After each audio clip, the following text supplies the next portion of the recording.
I am confused. Being philosophically consistent and being a very honest person, I'm sure you can tell me where God came from.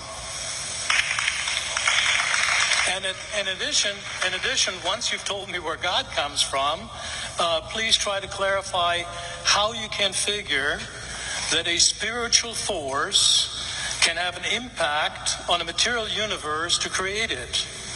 I think that some years ago we already talked about that kind of thing in philosophical circles at any rate, by posing the question, if angels are made of spiritual matter and a pen is made of material matter and spiritual matter displaces no space, how many angels can dance on the tip of a pen? I have a sense of sort of reversal experience here, but please do, go ahead. You got 5 minutes. Now, I just want to know which question. That's all right. You may take the rest of the minute. We're supposed to do one question at a time. Which one would you like? That was part of the format for the debate. So which question? I want you to fill in the story of the rest of the beginning of the universe. God, spiritual matter, impact on material matter. Okay. So 2 questions. All right. Go ahead.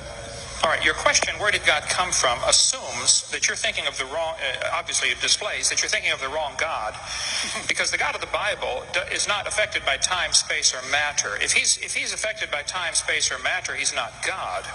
Time, space, and matter is what we call a continuum. All of them have to come into existence at the same instant, because if there were matter but no space, where would you put it? If there were matter and space but no time, when would you put it? You cannot have time, space, or matter independently. They have to come into existence simultaneously.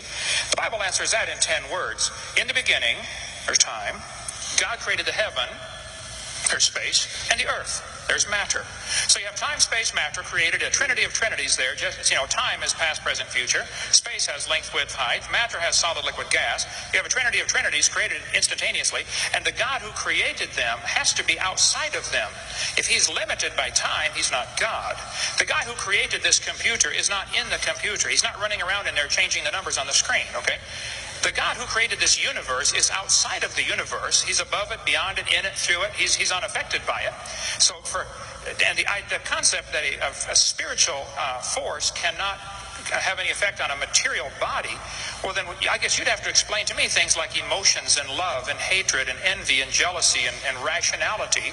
I mean, if your brain is just a random collection of chemicals that form by chance over billions of years, how on earth can you trust your own reasoning processes and the thoughts that you think? Okay, so your question, where did God come from, is assuming a limited God. And that's your problem. The God that I worship is not limited by time, space, or matter.